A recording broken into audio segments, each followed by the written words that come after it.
রহমান হবে, হাত পাখা। ভোটটা আমি এবার বিএনপিতে দিব। তারেক রহমান, বিএনপি। এবারকার নির্বাচনে হাত পাকা ক্ষমতা আসবে। দাঁড়িপাল্লা, দাঁড়িপাল্লা আসলে ভালো হবে। আমার হিসাবে বড় দল বিএনপি আসলে দেশ একটু ভালোর দিকে নেবে। আমি তো বিএনপি সাপোর্ট করি, আমি ধানের শীষ। জামাতের ইসলাম ইনশাল্লাহ ভালো হবে। জামাতের ইসলাম সবচেয়ে মিয়া দল। আমরা তো ভাবি যে দাঁড়িপাল্লা আইলে ভালো হইব। আমি তো মোটামুটি মনে করি যে আমাদের বিএনপি সরকার আসলে সবচেয়ে ভালো হবে।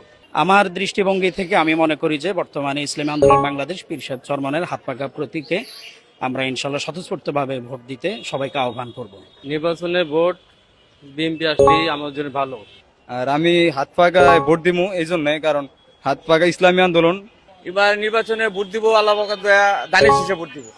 এখন এবার নিয়ত করছে আল্লাহ যদি ভোট দেয়, ভোট ধানের শীষে দেবো এবারে বাড়ানো। এবার নির্বাচনে শহীদ জিয়া ধানের শীষে ভোট দিবে। যে অবশ্যই দাঁড়িপাল্লাই যেহেতু বড় জোট বা বড় দল, সেটাই আমরা আশা করতেছি।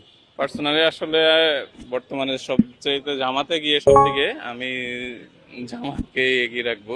জামায়াত জোট বলেন কিংবা ইসলামী দল বলেন, তারা যদি ক্ষমতায় আসে এটা আমাদের জন্য সবচেয়ে উপকারী হবে।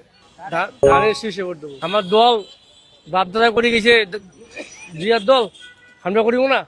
একমাত্র বর্তমান একক প্রার্থী নিয়ে আন্দোলনের কাজ করে যাচ্ছে, মাঠে কাজ করে যাচ্ছে হাত পাখা প্রতীক নিয়ে ইসলামী আন্দোলন বাংলাদেশ।